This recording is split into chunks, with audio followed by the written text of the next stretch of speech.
আসসালামু আলাইকুম বন্ধুরা, এটা হচ্ছে 52 দিনগুলো গল্পের তৃতীয় পর্ব। আমরা জানি 52 দিনগুলো হচ্ছে বঙ্গবন্ধু শেখ মুজিবুর রহমানের একটি আত্মজীবনীমূলক গল্প। এর আগে আমরা 21শে ফেব্রুয়ারি পর্যন্ত, অর্থাৎ 14 ফেব্রুয়ারি 15 ফেব্রুয়ারি থেকে শুরু করে আমরা 21শে ফেব্রুয়ারি পর্যন্ত বঙ্গবন্ধু শেখ মুজিবুর রহমানের অনশন এবং জেল বদলি এসব ঘটনা জানতে পেরেছি। এখন হচ্ছে 22 তারিখ। আমরা জানি 21 তারিখ কী হয়েছে, ঢাকার মধ্যে ছাত্রদের উপর গুলি করা হয়েছে ভাষা আন্দোলনের মিছিলে। এবার হচ্ছে 22 তারিখ। আর 22 তারিখ বঙ্গবন্ধু কোথায়? বঙ্গবন্ধু হচ্ছে ফরিদপুরের জেলে। 22 তারিখ সারাদিন ফরিদপুরে শোভাযাত্রা চলল। শোভাযাত্রা মানে অর্থাৎ ছাত্ররা মিলে একত্রে যে একটা মিছিল বের করেছিল, সেটা হচ্ছে শোভাযাত্রা। এটা ছাত্ররা বের করেছিল। কয়েকজন ছাত্রছাত্রী এক জায়গায় হলে স্লোগান দেয়, ছোট্ট ছোট্ট ছেলেমেয়ের রাস্তায় বেড়ায় আর স্লোগান দেয়। এটা স্বাভাবিক, কিন্তু আমরা এটা দেখতে পাই যদি বড়রা স্লোগান দেয়, ছোটরাও কিন্তু ছোটদের মুখে মুখেও কিন্তু স্লোগানগুলো চলে আসে। 22 তারিখে খবরের কাগজ এলো, কিছু কিছু খবর পেলাম। জেলখানায় কিন্তু খবর পাওয়া যায়, খবরের কাগজ পাওয়া যায়, এটা কিন্তু তোমরা মনে রাখবে। এরকম আবার বুঝো না যে জেলখানায় খবরের কাগজ পাওয়া যায় না। মুসলিম লীগ সরকার কত বড় অপরিণামদর্শিতার কাজ করলো। অপরিণামদর্শিতা হচ্ছে পরিণাম না দেখে দর্শন।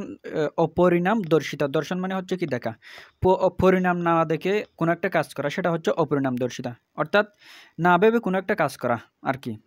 মুসলিম লীগ সরকার কত বড় অপরিণামদর্শিতার কাজ করলো, অর্থাৎ ছাত্রদের উপর যে গুলি করলো, এর প্রতিফলন যে কি হতে পারে সেটা কিন্তু মুসলিম লীগ কি ভাবেনি আগে থেকেই। মুসলিম লীগ কি? মুসলিম লীগ হচ্ছে 1906 সালে প্রতিষ্ঠিত হয়। সাধারণত ব্রিটিশ আমলে ব্রিটিশের বিরুদ্ধে দাবি আদায়ের জন্য বা ব্রিটিশদের দূর করার জন্য কিন্তু সর্বভারতীয় একটা মুসলিম লীগ ছিল। সেটা থেকে কিন্তু আবার পাকিস্তান প্রতিষ্ঠা হওয়ার পর পাকিস্তান মুসলিম লীগ হয়। এরপরেও কিন্তু আরও মুসলিম লীগের ধারাটা কী হয়, পরিবর্তিত থাকে। এবং বঙ্গবন্ধু যখন জেলে ছিলেন তখন কিন্তু মুসলিম লীগ সরকারে ছিলেন। মাতৃভাষা আন্দোলনে পৃথিবীর এই প্রথম বাঙালিরা রক্ত দিল। তাহলে এটা মনে রাখবো, এটা কিন্তু এমসিকিউ হতে পারে। মাতৃভাষা আন্দোলনের জন্য প্রথম বাঙালিরা কি দিল? রক্ত দিল। দুনিয়ার কোথাও ভাষা আন্দোলন করার জন্য গুলি করে হত্যা করা হয় নাই। জনাব নুরুল আমিন বুঝতে পারলেন না আমলাতন্ত্র কাকে নিয়ে নিয়ে গেল। অর্থাৎ আমলাতন্ত্র কি? আমলাতন্ত্র মূলত এটাকে ইংরেজিতে বলা হয় র্যাটিভিজম, অর্থাৎ সরকারি আমলা কর্তৃক যে কর্তৃত্বমূলক একটা ব্যবস্থা, এটা কিন্তু কি বলা হয়? আমলাতন্ত্র বলা হয়। অর্থাৎ রাষ্ট্রীয় প্রশাসন এবং সরকারি কর্মচারীর যে একটা নির্যাতনমূলক বা কর্তৃত্বমূলক যে একটা র্যাটিভিজম দেখা যায়, এটা হচ্ছে কি? আমলাতন্ত্র।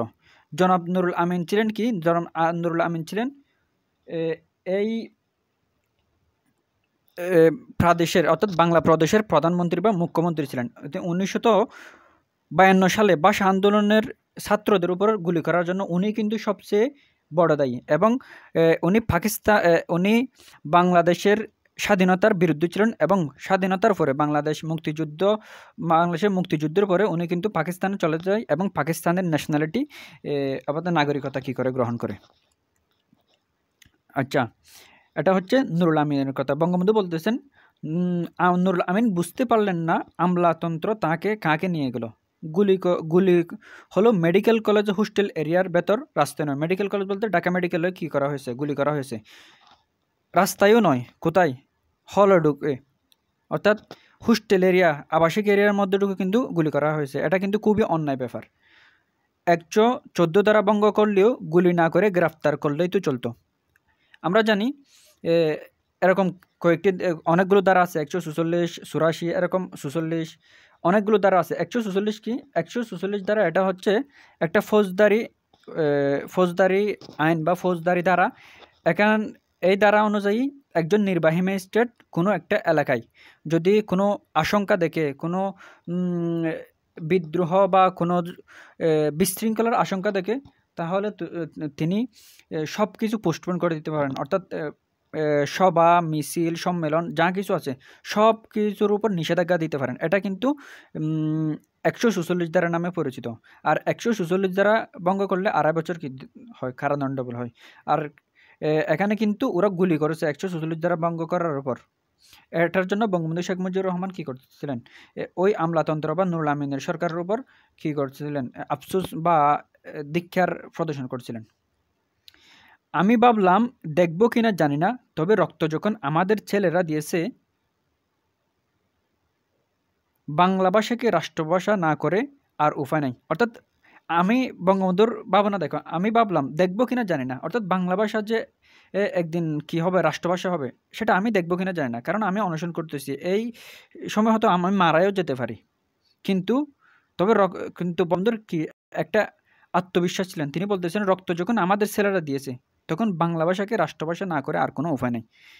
মানুষের যখন পতন আসে, তখন পদে পদে ভুল হতে থাকে। অর্থাৎ উনি যে নুরুল আমিনের কি নুরুল আমিন বা পাকিস্তান সরকারের যে ভুল বা পতন, এটা কিন্তু বঙ্গবন্ধু শেখ মুজিবুর রহমান দূর থেকে দেখতে পারছিলেন। কারণ এতগুলো ভুল যে তারা করছিলেন, সেটা অবশ্যই সবার মনে কি একটা তাদের পতনের চিত্র তুলে ধরে। আবার হচ্ছে খবরের কাগজে দেখলাম মাওলানা আব্দুর রশিদ তর্কবাগিশ MLA, কৈরাত হোসেন MLA, খান সাহেব উসমান আলী MLA এবং আবুল হোসেন ও খন্দকার মুস্তাক আহমদ সহ শত শত ছাত্র ও কর্মীকে গ্রেফতার করেছে। এদেরকে গ্রেফতার করা হয়েছে। এখানে একটা শব্দ হচ্ছে MLA। ML অর্থ হচ্ছে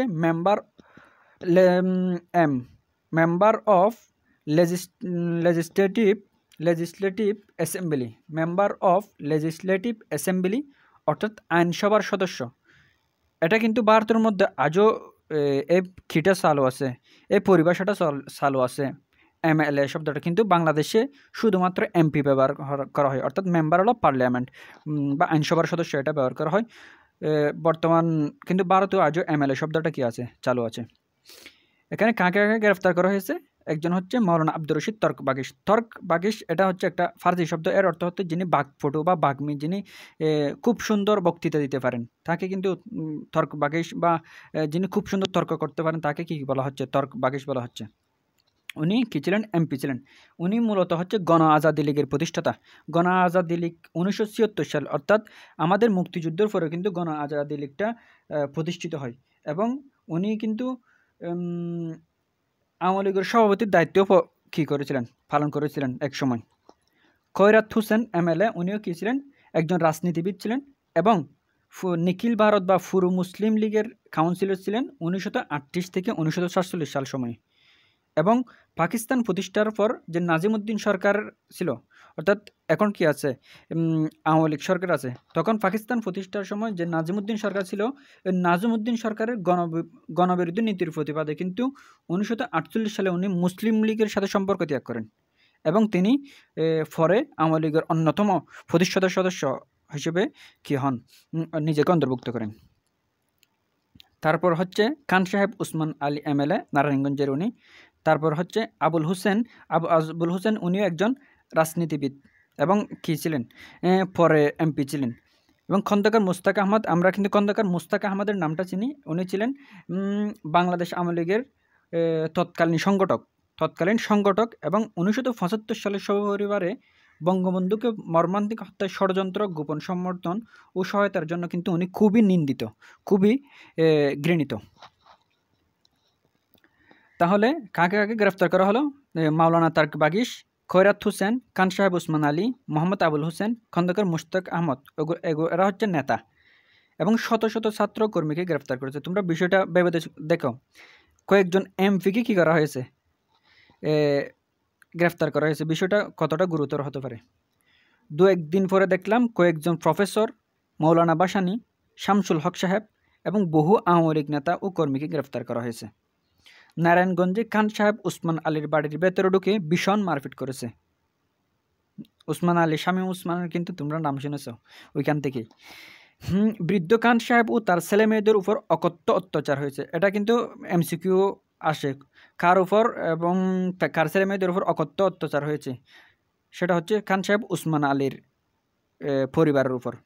সমস্ত ঢাকায় ও নারায়ণগঞ্জে এক ত্রাসের রাজত্ব সৃষ্টি করেছে।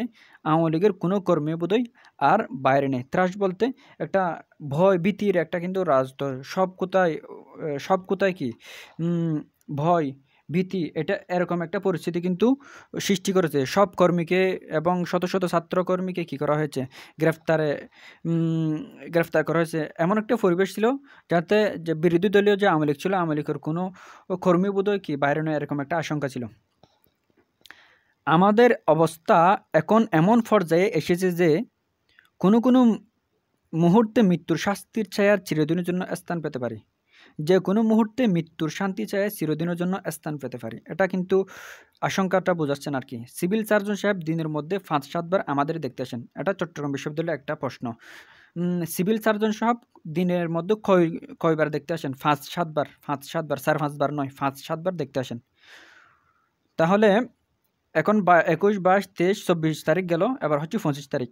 25 তারিখ সকালে যখন আমাকে তিনি পরীক্ষা করছিলেন, হঠাৎ দেখলেন তার মুখ খুব গম্ভীর হয়ে গেছে। অর্থাৎ সিভিল সার্জন যখন কী করছিলেন, পরীক্ষা করছিলেন, তখন তার মুখ কিন্তু খুব গম্ভীর হয়ে গেছে। তিনি কোনো কথা মুখ কালো করে বেরিয়ে গেলেন। অর্থাৎ উনি বঙ্গবন্ধুর পরিস্থিতি দেখে, অবস্থার অবনতি দেখে কিন্তু উনি মুখ কালো করেছিলেন। উনি একজন ডাক্তার, ওনার এরকম হওয়াই স্বাভাবিক, তার রোগীর প্রতি একটা সহানুভূতি থাকাও স্বাভাবিক। হ্যাঁ, তিনি কোনো কথা না বলে মুখ কালো করে বেরিয়ে গেলেন। আমি বুঝলাম আমার দিন ফুরিয়ে গেছে। কিছু সময় পরে আবার ফিরে এসে বললেন, এভাবে মৃত্যুবরণ করে কি কোনো লাভ হবে? বাংলাদেশে যে আপনার কাছ থেকে অনেক কিছু আশা করে। আমার কথা বলতে কষ্ট হয়। আস্তে আস্তে বললাম, অনেক লোক আছে, কাজ পড়ে থাকবে না। দেশকেও দেশের মানুষকে ভালোবাসি, তাদের জন্য জীবন দিতে পারলাম, এই শান্তি। একজন নেতার কথা এরকমই হওয়া উচিত। ডেপুটি জেলার সাহেব বললেন, কাউকে খবর দিতে হবে কিনা। ডেপুটি জেলার অর্থাৎ সহকারী জেলার যিনি ছিলেন, উনি বঙ্গবন্ধুকে জিজ্ঞেস করলেন, কাউকে কি দিতে হবে কিনা, খবর দিতে হবে না, এটা জিজ্ঞেস করলেন। আপনার ছেলে মেয়েও স্ত্রী কোথায়? ব্যাপারটা দেখো, উনি জেলে থাকতে থাকতে এরকমই হয়ে গেছে যে ওনার ছেলে মেয়ে কিন্তু আর দেখতে আসার বিষয়টাও কিন্তু এখন মাথায় আসে না। একটা কথা আছে যে কি, অল্প সুখে কাতর, অতি সুখে ফাতর, এরকম আর কি। প্রায় 26-27 মাস কিন্তু উনি জেলে আছেন। প্রথম কিন্তু আসা যাওয়া করা হয়, পরে কিন্তু আর তেমন আসা যাওয়া করা হয় না। ফলে তার স্ত্রী সন্তান এদের কথাও কিন্তু ডেপুটি জেলাররা দেখতে পান না। তাই এটা প্রশ্ন করলেন আর কি। আপনার আব্বার কাছে কোনো টেলিগ্রাম করবেন? বললাম দরকার নাই। এখানে একটা শব্দ আসছে, টেলিগ্রাম। টেলিগ্রাম, আরেকটা শব্দ শুনছি রেডিওগ্রাম। টেলিগ্রামে মূলত চিঠি পাঠানো হয়, অর্থাৎ বৈদ্যুতিক চিঠি পাঠানো হয়। ডিজিটাল চিঠি সেটা হচ্ছে টেলিগ্রাম। আর সেটা হচ্ছে লিখা পাঠানো হয়, টেলিগ্রামের মধ্যে লিখা পাঠানো হয়। আর রেডিওগ্রামও বৈদ্যুতিক চিঠি, তবে সেটার মধ্যে ভয়েস পাঠানো হয়। রেডিওগ্রাম হচ্ছে কি, চিঠি পাঠানো হয় বা লিখা পাঠানো হয়, টেক্সট পাঠানো হয়। আর রেডিওগ্রামের মধ্যে কোনো একটা গুরুত্বপূর্ণ লেখা পড়ে শোনানো হয়। সেটা কিন্তু তোমরা পার্থক্য বুঝে নিবে। রেডিওগ্রাম হচ্ছে ভয়েস বা কোনো লেখা পড়ে শোনানো হয়, আর টেলিগ্রাম হচ্ছে ডিরেক্টলি টেক্সট পাঠানো হয়। বললাম দরকার নাই, আর তাদের কষ্ট দিতে চায় না। ওনারা যদি বঙ্গবন্ধুর অবস্থা দেখেন অবশ্যই তারা কষ্ট পাবেন, সেজন্য বলতেছেন আর তাদের কষ্ট দিতে চায় না। আমি আশা ছেড়ে দিয়েছি, হাত পা অবশ্যই আসছিল, অবশ্য মানে হচ্ছে অনর হয়ে আসছিল। হার্টের দুর্বলতা না থাকলে এত তাড়াতাড়ি দুর্বল হয়ে পড়তাম না। বঙ্গবন্ধুর কী ছিল? হার্টের দুর্বলতা ছিল। আর মহিউদ্দিনের ছিল বক্ষব্যাধি বা ফ্লোরোসিস।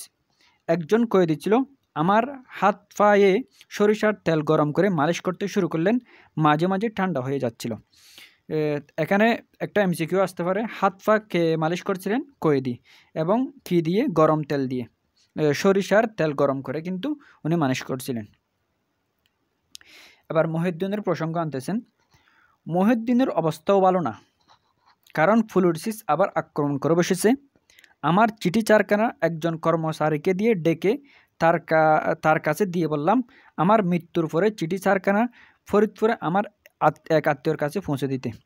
এখানে একটা প্রশ্ন তোমরা কি মনে রাখবে, উনি চিঠি আনিয়েছিলেন হচ্ছে একজন কয়েদিকে দিয়ে, এবং হাত পা মালিশ করিয়েছিলেন একজন কয়েদিকে দিয়ে, এবং চিঠিখানা ফাটিয়েছিলেন,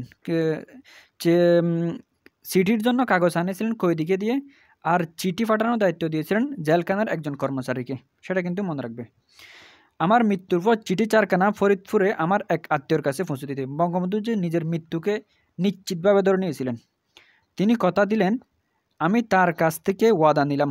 আচ্ছা, বারবার আব্বা, মা, ভাই বোনদের চেহারা ভেসে আসছিল আমার চোখের সামনে। রেনুর দশা কী হবে? রেনু বলতে বঙ্গবন্ধুর স্ত্রী। রেনুর দশা কী হবে? তার তো দুনিয়ায় কেউ নাই। ছোটো ছেলে মেয়ে দুটোর অবস্থা কী হবে? ছোটো ছেলে মেয়ে বলতে বঙ্গবন্ধুর তখন দুটা ছেলে মেয়ে ছিলেন। একটা হচ্ছে হাসিনা, আর একটা হচ্ছে কি কামাল। তবে আমার আব্বাও ছোটো ভাই ওদের ফেলবে না, আমার আব্বাও ছোটো ভাই এদের ফেলবে না, এ বিশ্বাস আমার আছে। অর্থাৎ বঙ্গবন্ধু কিন্তু আমরা জানি যদি স্বামী না থাকে তাদের কিন্তু একটা কি থাকে না, পরিচয় থাকে না। কিন্তু বঙ্গবন্ধু সেটার নিয়ে দুশ্চিন্তা ছিল না। কিন্তু কারণ তিনি তার ভাই বোন এবং তার পরিবার বা আব্বার প্রতি কি বিশ্বস্ত ছিলেন। তিনি বলছিলেন, আমার আব্বু ছোটো ভাই ওদের ফেলবেন না, এ আমার বিশ্বাস ছিল। চিন্তা শক্তিও হারিয়ে ফেললাম। হাসিনা কামালকে একবার দেখতেও পারলাম না। বাড়ির কেউ খাবার পায় নাই, খবর পেয়ে নাই, ফেলে নিশ্চয় আসতো। আচ্ছা, এখানে বঙ্গবন্ধুর পরিবার নিয়ে আমি একটু কথা বলি। হ্যাঁ, বঙ্গবন্ধু এবং তার চাচাতো বোন হচ্ছে ফজিলাতুন্নেসা মুজিব, তাদের কিন্তু বিয়ে করা হয়। অর্থাৎ বঙ্গবন্ধু যখন 13 বছর ছিলেন এবং ফজিলাতুন্নেসা মুজিব বা রেনু যখন 3 বছর ছিলেন, তাদের কিন্তু পারিবারিকভাবে বিয়ে ঠিক হয়। ফজিলাতুন্নেসা ছিলেন ওনার কি চাচাতো বোন। তবে একদম বিয়ে সম্পন্ন হচ্ছে যখন বঙ্গবন্ধুর বয়স 18 এবং রেনুর বয়স 8। তাদের 5 জন সন্তান হয়। বঙ্গবন্ধু এবং বঙ্গবন্ধু দম্পতির 5 জন সন্তান হয়। 3 জন হচ্ছে কি 3 জন ছেলে, 2 জন মেয়ে। মেয়েগুলো হচ্ছে হাসিনা এবং রেহানা, এবং ছেলে হচ্ছে কামাল, জামাল এবং সর্বশ্রেষ্ঠ কি রাসেল। আবার বঙ্গবন্ধু শেখ মুজিবুর রহমান ছিলেন তার পরিবারের 3য় নম্বর। অর্থাৎ বঙ্গবন্ধু শেখ মুজিবুর রহমানের বাপ হচ্ছেন লুৎফর রহমান, শেখ লুৎফর রহমান, এবং মা হচ্ছে সায়রা খাতুন। এবং তাদের লুৎফর রহমান এবং সায়রা খাতুন দম্পতির 6 জন কি ছিলেন সন্তান ছিলেন।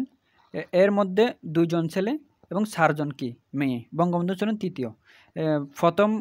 প্রথম ছিলেন বড় মেয়ে ফাতেমা, মেজো মেয়ে আসিয়া, তারপর হচ্ছে শেখ মুজিবুর রহমান, এরপরে হেলেন আরেকজন বোন, লাইলা আরেকজন বোন, এবং বঙ্গবন্ধুর ছোটো ভাই হচ্ছে নাসের। মোট 6 জন কিন্তু বঙ্গবন্ধুর ভাই বোন ছিলেন, এবং বঙ্গবন্ধুর সন্তান ছিলেন 5 জন, বঙ্গবন্ধুর ভাই বোন ছিলেন 6 জন। আচ্ছা, এটা ছিল পরিবার নিয়ে একটু কি বিস্তারিত। এবার হচ্ছে মহিউদ্দিন ও আমি পাশাপাশি 2টা খাট পেতে নিয়েছিলাম। খাট বলতে ওই যে পালং, এগুলো আর কি ছোটো ছোটো যে একজনের খাট থাকে, এগুলোকে পালং বলা হয়। ব্যাচেলররা এগুলো খুব সুন্দর করে চিনবে। একজন আরেকজনের হাত ধরে শুয়ে থাকতাম, দুজনেই চুপচাপ পড়ে থাকি। আমার বুকে ব্যথা শুরু হয়ে গেছে। সিভিল সার্জন সাহেবের কোনো সময় অসময় ছিল না। আসছেন, দেখছেন, চলে যাচ্ছেন, আসছেন, দেখছেন, চলে যাচ্ছেন। অর্থাৎ ওনার যে একটা বঙ্গবন্ধুর প্রতি আবেগ, সেটা বোঝাচ্ছেন আর কি। 27 তারিখ দিনের বেলা আমার অবস্থা আরও খারাপ হয়ে পড়লো। কোন তারিখ বঙ্গবন্ধুর অবস্থা আরও খারাপ হয়ে পড়লো? 27 তারিখ। 27 তারিখ দিনের বেলা আরও অবস্থা খারাপ হয়ে পড়লো। বোধহয় আর 2-1 দিন বাঁচতে পারি। 27 তারিখ রাত 8টার সময় আমরা 2 জন চুপচাপ শুয়ে আছি। কখন? রাত 8টার সময়। কারোর সাথে কথা বলার ইচ্ছাও নাও, শক্তিও নাই। দুজনে শুয়ে শুয়ে কয়েদির সাহায্যে উজু করে খোদার কাছে মাফ চেয়েছিলেন। কয়েদির সাহায্যে কার সাহায্যে উজু করে দিলেন? কয়েদির সাহায্যে উজু করে মাফ করে নিয়েছিলেন। যারা উজু ছিলেন, উজু হচ্ছে আল্লাহ তাআলার ইবাদত করার জন্য মুসলিমরা বা আমরা মুসলিমরা হাত, পা এবং মুখ এবং হচ্ছে কি মাথা, এই 4টা পরিষ্কার করি, এটা কিন্তু উজু বলা হয়। দরজা খুলে বাইরে থেকে ডেপুটি জেলার সাহেব আমার কাছে আসলেন এবং বললেন, আপনাকে যদি মুক্তি দেওয়া হয় তবে খাবেন তো? এখানে একটা বিষয় কিন্তু পরিষ্কার করে তোমরা জেনে রাখবে, বঙ্গবন্ধু কিন্তু মুক্তির জন্য কি করছিলেন? মুক্তির জন্য অনশন করছিলেন। সেজন্য বলতেছেন, আপনাকে যদি মুক্তি দেওয়া হয় তবে খাবেন তো? বললাম, মুক্তি দিলে খাবো, না দিলে খাবো না, তবে আমার লাশ মুক্তি পেয়ে যাবে। অর্থাৎ যদি মুক্তি না দেন আমি অনশন করব না, যদি এভাবে মরণও হয় তবে আমি মরে যাব, তখন তো আমার লাশ খেয়ে যাবে, মুক্তি পেয়ে যাবে। ডাক্তার সাহেব এবং আরও কয়েকজন কর্মচারী এসে গেছে চেয়ে দেখলাম। ডেপুটি জেলার সাহেব বললেন, আমি পড়ে শোনাই, আপনার মুক্তির অর্ডার এসে গেছে রেডিওগ্রামে। তাহলে বঙ্গবন্ধুর মুক্তির অর্ডার কোথায় এসেছে? রেডিওগ্রামে। এবং জেলা ম্যাজিস্ট্রেট সাহেব অফিস থেকেও অর্ডার এসেছে, 2টা অর্ডার পেয়েছি। তাহলে বঙ্গবন্ধুর মুক্তির জন্য কয়টা অর্ডার এসেছে? 2টা অর্ডার এসেছে। কত তারিখ এসেছে? 27 তারিখে এসেছে। একটা হচ্ছে রেডিওগ্রাম থেকে উপরস্থ কর্মকর্তাদের পক্ষ থেকে এসেছে, আরেকটা হচ্ছে জেলা ম্যাজিস্ট্রেট, অর্থাৎ ফরিদপুরের যে জেলা ম্যাজিস্ট্রেট ছিল, জেলা ম্যাজিস্ট্রেটের পক্ষ থেকে কিন্তু একটা এসেছে। মোট 2টা অর্ডার এসেছে বঙ্গবন্ধুর মুক্তির জন্য। তিনি পড়ে শোনালেন। কে পড়ে শোনালেন? ডেপুটি জেলার পড়ে শোনালেন। ডেপুটি জেলার কি পড়ে শোনালেন? ডেপুটি জেলার মুক্তির অর্ডার পড়ে শোনালেন। এবং জেলা ম্যাজিস্ট্রেট সাহেবও শোনালেন। আমি বিশ্বাস করতে চাইলাম না। মহিউদ্দিন শুয়ে অর্ডারটা দেখলো এবং বলল যে, তোমার অর্ডার এসেছে। আমাকে মাথায় হাত বুলিয়ে দিল। ডেপুটি সাহেব বললেন, আমাকে অবিশ্বাস করার কিছু নেই। ডেপুটি সাহেব বললেন, আমাকে অবিশ্বাস করার কিছু নেই, কারণ আমার কোনো স্বার্থ নেই। আসলে ওনাদের কোনো স্বার্থ নেই, ওনারা কিন্তু সরকারের হুকুম পালন করতেছেন। আপনার মুক্তির আদেশ সত্যি এসেছে। ডাক্তার সাহেব ডাবের পানি আনিয়েছেন। মহিউদ্দিনকে 2 জন ধরে বসিয়ে দিলেন। সে আমাকে বলল, তোমাকে ডাবের পানি আমি খাইয়ে দিব। 2 চামচ ডাবের পানি দিয়ে মহিউদ্দিন আমার অনশন ভাঙিয়ে দিল। এই ফেরাটা কিন্তু 27 তারিখ রাত 8টার সময় আমরা 2জন চুপচাপ শুয়ে আছি, সেখান থেকে আমার অনশন ভাঙিয়ে দিল মহিউদ্দিন। এই ফেরাটা কিন্তু খুবই গুরুত্বপূর্ণ। এখানে কয়েকটি বিষয় মনে রাখতে হবে। 27 তারিখ কিন্তু বঙ্গবন্ধুর মুক্তির আদেশ এসেছে। মুক্তির আদেশ কিন্তু 2টাই রেডিওগ্রামে, আরেকটা হচ্ছে জেলা ম্যাজিস্ট্রেটের কাছ থেকে। এবং এই মুক্তির আদেশ পড়ে শুনিয়েছে জেলা ম্যাজিস্ট্রেট। তারপর ডাবের পানি কে এনেছেন? ডাবের পানি এনেছেন ডাক্তার সাহেব। ডাবের পানি কে এনেছেন? ডাবের পানি এনেছেন ডাক্তার সাহেব, ডাক্তার। আর কে ডাবের পানি খাইয়ে দিলেন বা কে অনশন ভাঙিয়ে দিলেন? অনশন ভাঙিয়ে দিলেন হচ্ছে মহিউদ্দিন। এখান থেকে একটা বিষয় কি খুবই সুন্দর, অর্থাৎ ওনারা কিন্তু জেল কর্তৃপক্ষের কাছ থেকে কি অনশন ভাঙা নাই, নিজের সহকর্মী বা নিজের সহযোদ্ধার কাছ থেকে নিজের অনশনটা ভাঙালেন। এখানেও কিন্তু একটা খুব বিচক্ষণতা বা একটা বড় নেতার পরিচয় দিলেন এখানে। এই ছিল আজকের গল্প বা আজকের 52 দিনগুলোর এক অংশ। পরে আমরা এরপরেরগুলো আলোচনা করব। আমার জন্য দোয়া করবেন যেন আরও ভালো বুঝাইতে পারি। জাজাকুমুল্লাহ ফর ওয়াচিং।